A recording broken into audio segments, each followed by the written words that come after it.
Welcome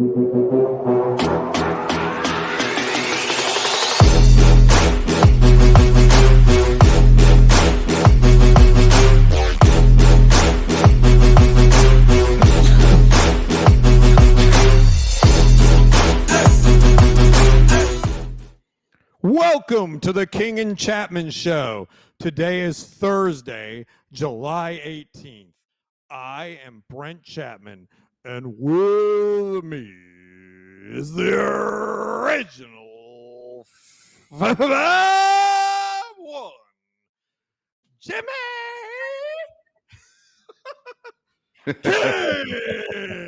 Roll bounce, rock, roll, skate with it. What's up, B? What's going on? What was that? That's why I'm saying that reminded me of like an old 70s announcer. Yeah, that's gonna go. That's gonna go on the cutting room floor, Jimmy. We're not gonna go with Jay again. Okay? Oh, Jimmy, it is Thursday, my friend, and we had a busy weekend and stuff, so much so that it carried over in today's show. We got some football news, we got some soccer, and even a little bit of Formula One, Jimmy. But before we jump into all of that, what's that shirt you got on today, Jimmy? Because I'm wearing the WrestleMania shirt because we talked about John Cena on our last show. What do you got? The shirt says "Every child matters." Oh, I like it. All right. Every there child we go. What matters. is that? With the hands, That's awesome. the wings, is that a to fly. charity? Is that a specific charity that you support? Yes, it's an organization outside of Toronto, Ontario. It's one of my surrogate homes. I was fortunate enough to play with the Toronto Raptors in the inaugural season. And I go back often. I have some friends there, and I got this shirt doing the 13 Rules song. So I'm just representing That's awesome. the community. Well, that sounds like a great charity to support, Jimmy. And, Jimmy, I always like to hear about, sometimes I feel like, and this is an interesting sort of side note, is sometimes I feel like these NFL players or these professional athletes, they start charities or they put a charity in their name because they have to. And then they feel obligated to, right? And then sometimes, like the guys that are really, really, really invested in their local community and really, really enjoy it. And I've had the opportunity here in Dallas to kind of get involved and see some of that stuff. Like Travis Frederick is very passionate about his charity, blocking for hunger, right? And helping kids that don't have access to food get fed. And so, and it sounds like that you were somebody that really got involved in their local community. I mean, dude, you haven't played. I mean, the Raptors' inaugural season was a bit ago, and you're still going back and still involved in that community. I think that's really awesome. And I think that's the type of thing that I love about some of today's players, that they get involved at that level. Thank you. Yeah, I mean, I think it's part of the job. If you're fortunate enough to reap a lot of benefits that come from the community, and you don't get paid that money without the support of your fans, and families coming to see you, and keeping your name relevant, and buying your shoes and endorsing you and stuff like that. So it's incumbent upon us to give back to the communities in which we came from, the communities that supported us. And community doesn't mean like your neighborhood. Community means the community that you that you frequent, or a community that you have frequented. So or that you play in, the city that you play in, right? Like you said with Toronto. So yep. So so like the great Kareem Abdul-Jabbar, Jim Browns, Muhammad Ali's.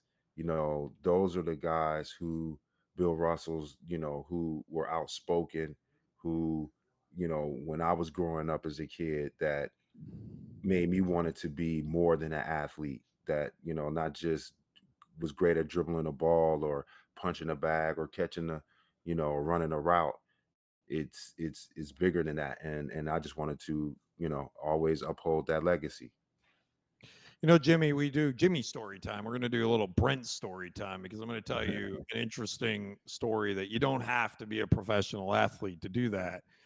So in 2018, I was selected as Charlotte Business Journal's one of the 40 under 40 winners, right? Which is kind of a cool recognition, which I was proud of, brought a lot of attention, most importantly, to one of the charities that I helped out with. So I met this guy one night, I think it was at a restaurant. It was kind of by happenstance.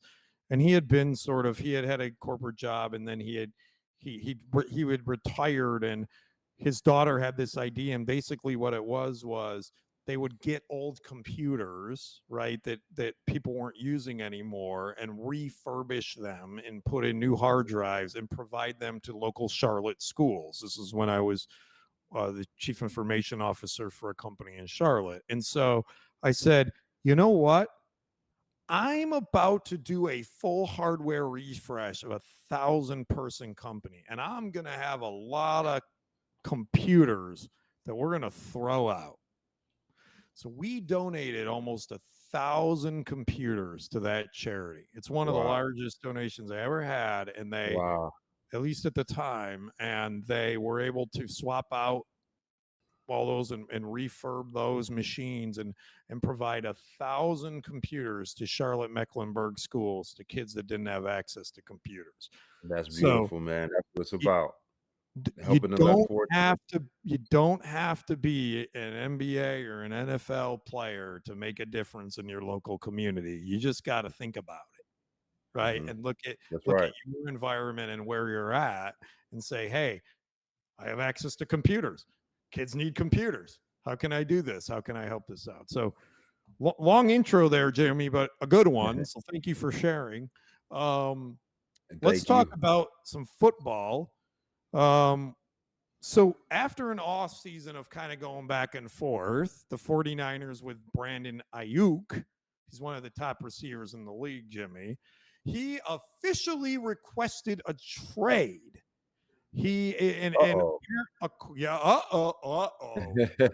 According to sources, other teams have reached out to the 49ers, and the 49ers said they had no intention of trading him.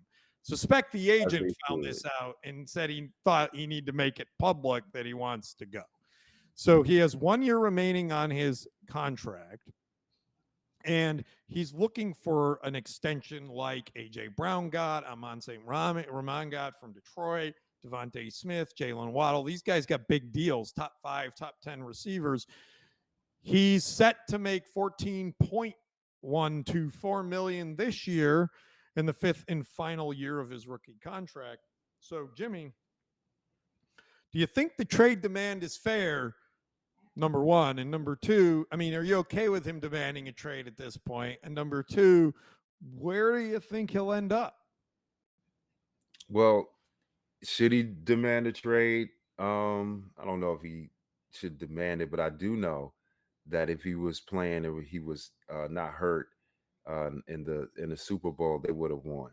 I think he would have made that big of a difference. I think he was that pivotal for the 49ers besides McCaffrey. McCaffrey, was able to do the things he does all the time and exceptionally well because of Aiyuk on the other side, or at least people or teams having to, or defensive having to respect him, which made it the 49ers more of a balanced attack. So yeah, he should ask for it. He should, see what's out there. If he definitely feels that they don't value what he brings to the table, or if they're going to change his role, he seems like he has his head on the shoulder, a good head on the shoulders, and this is business. This happens all the time. Leverage your power when you can. He's in a position right now to do just that. So I would, I would suggest or at least advise him to at least test the waters. So, Jimmy, I got 3 spots he might end up, and you're gonna like 2 of them. The first one is I your already know one of them. uh, I first one know is one of them off top. I know one of them is Buffalo because you are a Bills Mafia guy. I know that. it's not And then the other actually two, that's not actually one of the 3, Jimmy. But what? but since you brought it up, let's talk You can't about have that too for many a minute. weapons over there. They don't have a number 1 guy. They got 6 guys, and they're going to Mhm. try to find. But I always say if you got 6 receivers, you got 0, right? Right. So I don't really, I'm not sure that's, but I don't think Buffalo wants to invest that much money in a number 1, or if they do, they want it to be a real number 1. Maybe they like him, maybe they don't. I don't know. Potentially possible if that's the case because he's available, but they're pretty selective about this. They made this move with Diggs, so I think they could do it, but they did it for a guy they really felt was the right guy. And so not sure how they feel about. No, my 3 were 2 teams you are fans of. Number 1 is the Pittsburgh Steelers. They've got George Pickens and nothing else, along with Russell Wilson and Justin Fields there now. So they need receivers. Yes. And you bring in this young guy that's a good receiver. You give Russell Wilson somebody else to throw to. I think it's a good fit. I think the Commanders are another interesting fit. He's friends with Jaden Daniels. Mm-hmm.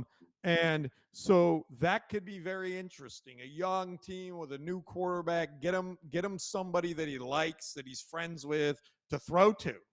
That could really put him in a position to succeed. You just spent the number 2 pick in the draft on your quarterback. It might be worth dropping a couple picks to bring in his buddy, who's also a top receiver in the league. So I like that.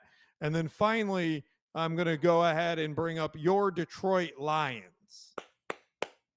They're on the precipice, and they have Amon-Ra St. Brown, who you and I both love. But imagine being able to put Aiyuk on the other side and giving Jared Goff more weapons to work with. He ain't Josh Allen. He ain't Patrick Mahomes. All we So need him to do he is needs do just weapons. it be just like Brock Purdy did with the 49ers, and you get the same result. Correct. That's all. And that's what the importance of having a guy, like Aiyuk on your team.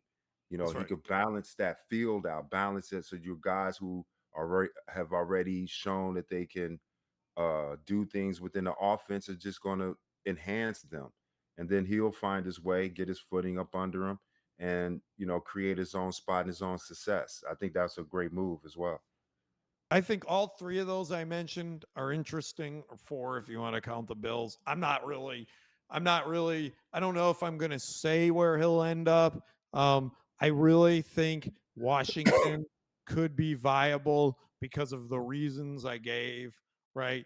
There's a real motivation to go out and get a stud young receiver to go with your young quarterback. I think that makes a lot of sense to me. So moving along to quarterbacks, we'll move from the number 2 pick to the number 1 pick.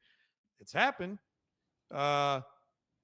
Caleb Williams has signed his rookie deal, fully guaranteed $39 million, including $25.5 million signing bonus, as well as a 5th-year option. Money. Get that choke. So, interestingly, though, he tried some negotiation. He tried to do a little Jimmy King and get a little, first of a kind type contract. As he Which should. it is, with 39 million fully guaranteed. But the rumor was also that he was trying to get them to agree to not use the franchise tag, put it in the contract, Mm-hmm. that they cannot use the franchise tag on him. Mm-hmm. Now, that's a very, very interesting play. Uh, that was not accepted. That did Of course not make not. it There's no recourse. They got to hold a recourse to, because if that wasn't the case, then he would just jet. interesting, though, that they tried to negotiate that into the contract, right? Because basically the whole collectively bargained 5th-year franchise tag, they basically tried to take that off the table, which is very, very interesting and would have set a precedent. But so, Jamie, my question here is, will Caleb Williams, is the number 1 pick, exceed or disappoint those Bears fan expectations? Ooh, that's a Ooh. tough I question, think the Jimmy. only way that you can please the Bears fan is winning the Super Bowl. And Oh, that takes my man, Jimmy McMahon. You got to go all the way back to my man, Jimmy Mack. Punky QB. And the Bears shuffle and Refrigerator Perry and Sweetness out there taking long sweeps. You know, when I watch those watch those old highlights, I'm like, damn, he ran 40 yards before he ran upfield. He ran 40 yards to the sideline before he cut up. That's right. He was great. You know, Jimmy, that's something we try here once we start doing guests. We gotta get McMahon on the show. Oh, I'll hit my guy up. I love Jimmy. That's my guy. I I would told you the story about love him and Jose I would golfing, playing barefoot. He was smashing the ball, bro. I'm gonna go. If we do that, I'm gonna look up some of my books that I had in 1985 that show your favorite players, right? Because I love kid was 6 years old and Jim was killing it, right? So Yes. that's yeah. I'm gonna go ahead and say that I'm gonna take a little bit different take on this, Jimmy. Yes, Bears fan is incredibly hard to please, but they also haven't been very good. And they've really, really, really whiffed on quarterbacks, 1st-round pick quarterbacks in recent memory. Okay. They whiffed on Mitch Trubisky comically bad by trading up, not taking Mahomes and taking Mitch Trubisky. Then they took Justin Fields, who was never going to be a pro quarterback, right? Mm-hmm. And now with Caleb Williams, I think that he will exceed Bears fan expectations because he is going to get them close to or in the playoffs, where they're fighting for the playoffs at the end of the season, and everyone will be very happy. Kind of think like gentleman from Houston. Stroud, Stroud. CJ Stroud. Yeah, Stroud. just like CJ Stroud did this year in Houston. He took a team that was bad. They had some exciting games. They even got into the playoffs at the end of the season. But even if they wouldn't have, people were pretty excited. He had exceeded their expectations, right? So I think he will exceed Bears fans' expectations. So there you go. A positive thing. But Jimmy, we really like to have football topics that you like, and we know you love the Detroit Lions. And so we're going to talk about Calvin Johnson. Yes. Megatron, Megatron. the Hall of Fame receiver, will be first ballot Hall of Fame receiver, Jimmy, will be inducted into the Lions, Pride of the Lions, whatever, Ring of Honor, at Ford Field in September during one of their home games, during the Week 4 matchup against the Seattle Seahawks. Jimmy, he was the number 2 overall pick in the 2007 draft from Georgia Tech, and he compiled 731 catches for 11,000 plus yards and 83 touchdowns, and set the record as the first player to have 2,000 yards receiving in a season. Jimmy, is Megatron the greatest receiver of all time? He's the greatest Lion receiver of all time. That should have been the question I asked, Jimmy. Wait, well, hold on. Let's do that. And not to detract from his Herman Moore. greatness. Herman Moore was a great receiver. Herman was great. Brett Perriman was very good. Perriman was good.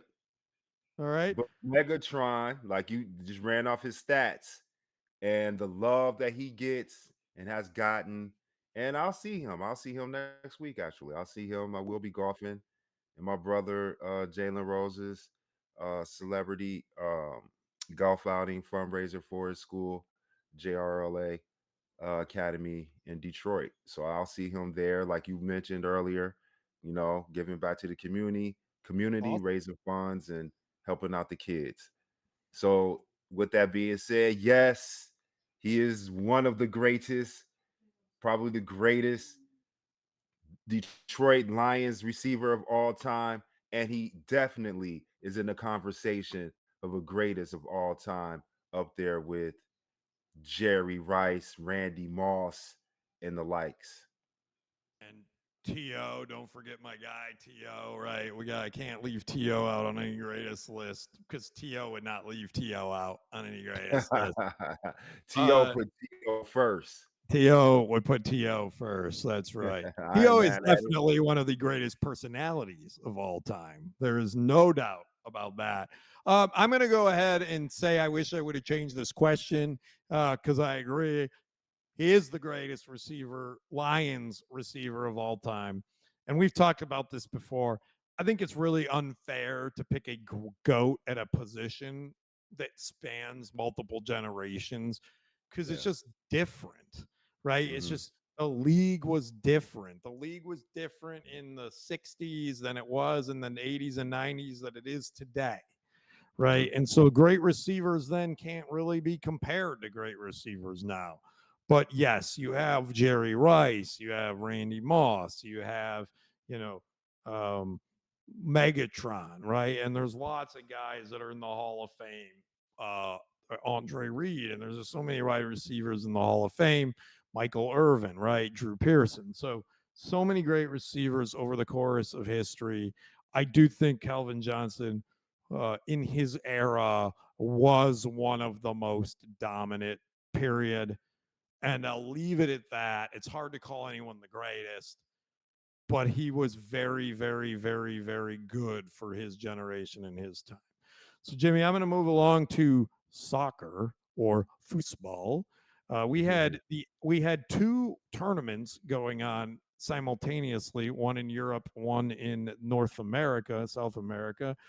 Copa America and Euro24. We'll start with Copa America. This was hosted here in the United States from the 20th of June through July 14th. And the final saw Argentina beat Colombia 1-0. The decisive goal came in extra time, Jimmy. So this is after the 90 minutes were done. They went into extra time. And the substitute Lautaro Martinez scored the goal that won it for Argentina. Now, Messi got hurt early in the game and didn't play most of the game.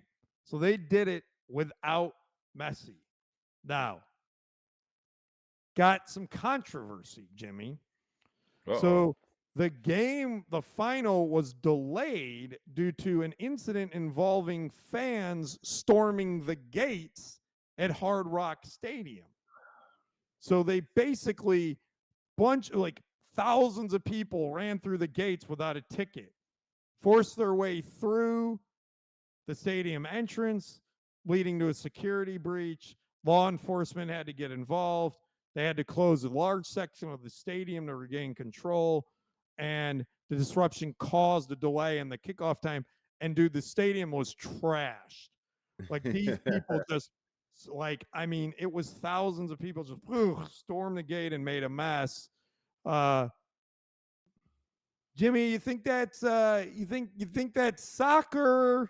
What do you think? Where does that come from to storm the gates and go? Is it Argentina and Colombia? Is it soccer fan? Is it U.S. fan? What is soccer? Like, what causes this, Jimmy? No, it's none of that. It's Oh. it's fanatics. They're fanatics. That's short for fan. So it doesn't matter. I've experienced playing in Europe, different places, many countries, and I could tell you that if you've been to Philadelphia, you've been to New York, you've been to Chicago, Detroit, Miami, LA, Seattle, these are some Kansas City. You got some very Yep. excited fans, excitable fans, and it is also true when you go overseas, and it spans across different sports. You watch football. I remember back in the day when they would show highlights of fans in the stands, like really making the whole stadium like rock, and some of them even fell apart. The top level fell off, and they fell down to the lower level, and um fans running across the field all the time. And you hear stories of people even losing their lives, even players who let a goal, like in this case in overtime, when emotions are so high and the expectations are you're going to win, and the goalie gives up a goal, and when they come back home they get kidnapped and Yeah. held for Columbia, the guy ransom. got Like, it's killed, I like think. this is like, so like these stories are not, they're not far-fetched. It doesn't like blow my mind when I hear these things happening. So, Jimmy, you are correct. I think Argentinian soccer fans are pretty passionate, and I think you've got It goes Colombia across the soccer board. fans are pretty Absolutely. passionate, And they're on the border, right? So like and you that's get like them border war. and you get them in there, and you get a little chaos, and you get and it's just like, let's go, viva la soccer. I saw some pictures Oh of some yeah. Argentinian female soccer fans that were enjoying themselves during the game, Jimmy. It Yeah. was a Well, I wild know atmosphere. It was a wild that. atmosphere over there at Hard Rock Stadium. Uh, not not PG. Uh, Oh, I get so it. I was also over there not for a while. PG. I played for a couple of teams over in Venezuela, which is Mhm. a border of Yep. Colombia. You got Argentina, Colombia, Venezuela. Oh, here we Actually, it's go. the We have Geography by Jimmy King on the yes. King and Chapman Show. Yes, thank you, Jimmy. I actually don't know the order of those countries. But now we're going to move over to Europe and talk about Euro 2024. Spain won. They beat England 2-1 in the final, which was held in Berlin. It was no easy path there for Spain, Jimmy. Listen to this. They had to beat Croatia, Italy, Germany, and France in the semifinal. Wow. Yeah, that's Wow. like a murderer's row. Yeah, They that's the beat gauntlet. France in the They ran the semifinal. gauntlet. I know. That's the gauntlet, dude. To make it to the final and then play England, who's no slouch either, right? Right. I mean, think about that. Italy, Germany, France, England to win the cup. So they deserve to win Euro. It was an exciting match, right? Finished 2-1. And Spain is the champs. Jimmy, what do you think? This is exciting, right? We have a Copa America, we have the Euro Cup, a couple I think years it's out great. from. I think it's great. I think it's great that we just talking football on King and Chapman. See, I ain't even call it soccer. I'm not showing my amateurism or my ignorance by calling it soccer. It's See, football. the King and Chapman Show discusses sports headlines, daily sports headlines. And Euro 24 is a big world event, right? So we're going to talk about it. Do Jimmy and I know everything about every one of these guys? Do we know who's the guy that was the MVP of this thing? Nico Williams for Spain. I don't know who Nico Williams is, but I know there's a lot of people that enjoy soccer, and I know that European soccer is awesome. And when I get a chance to watch, I do enjoy watching. I didn't see this match, but um, so awesome, Jimmy. Now we're going to move on to another topic that we've never discussed on this show, which is Formula One. But we're going to talk about Lewis Hamilton. He won the British Grand Prix.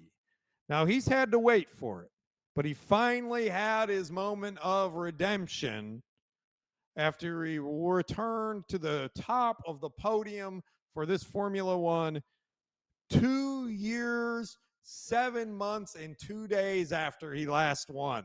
So it's been a long drive. It's a long time in Formula One, That's Jimmy. a long time, a It's a long long drought. time. In doing so, he broke the record for wins at a single track and did it in front of his home crowd and his own family. Happy for Lewis Hamilton, Jimmy?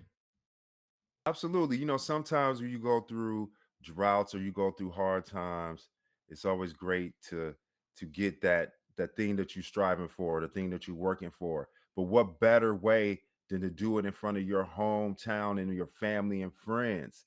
So to say, 2.5 years of waiting to get another victory may just be worth it to have it in front of your family and friends at your home track like that. You just can't write a better script that way. I completely agree, Jimmy. I think this is awesome. Lewis Hamilton is one of the best racers in the world in the Formula One format. And, being able to kind of do these historic things and do them in front of family and friends. I think I mentioned, right, I recently went to a concert when I went to South Carolina, and the band was from South Carolina, right? So they, Need to Breathe tours all over the country, but it's different when you come home, right? It's a different Yes, vibe of show because that's where yes. you started, right? That's the local That's your community. base. That's right. That's your base. That those people supported you as you, They whether you were seen a you, they band seen you, yep, starting out or you were a racer struggling, learning the ropes. trying to make a That name. So it's very special when these guys, these bands, right? They play 40, 50, 100 shows all over the country, then they come to their hometown. It's always passionate and emotional for them because they're back where they started. They're big, they get to perform in front of their home crowd, people that probably have supported them. Same with Lewis, special. His family was there. Big props to Lewis Hamilton. Happy that he won the Formula One British Grand Prix. Jimmy, that is all for the King and Chapman Show this Thursday. We are moving along to our last word. Jimmy, I will let you go first as I formulate my last word. My last word last episode was me getting creative, coming up with some new things, Jimmy. So I don't know if I can do that this time, but what do you got for your last word tonight, Jimmy? My last word is shout out to Calvin Johnson, aka Megatron, who is one of the greatest of all time and the greatest Detroit Lion receiver of all time, up there with my guy Herman Moore. No disrespect to Herm, but I give you another reason why I chose that for my last word. That we done so many charity events together that one of our colleagues, we were doing an event, and we were doing an announcement, and you know, we're kind of similar in height. He has a gap in his tooth and stuff like that. So they mentioned, they said Jimmy King, former NBA player, Fab Five, right? And they come out and then they're like Calvin Johnson, NFL receiver, blah, blah, blah. And he comes out and Nate Burleson, who was a great Yep. announcer Yep. right now, he was actually emceeing this event, and he was like, "Look, there goes Megatron and Minitron." So my nickname is Jimmy Minitron King. Shout out to Calvin. I love that, Jimmy. I now have a new nickname for you, Mini Tron, thanks to Nate Burleson, who does a great job on his talk show, right? Awesome job, Jimmy. That was a great final word. I can't trump that, so I'm going to end it there. Thank you, Minitron, for your time today. Thank you, everyone, for watching. Until next week, peace. Peace.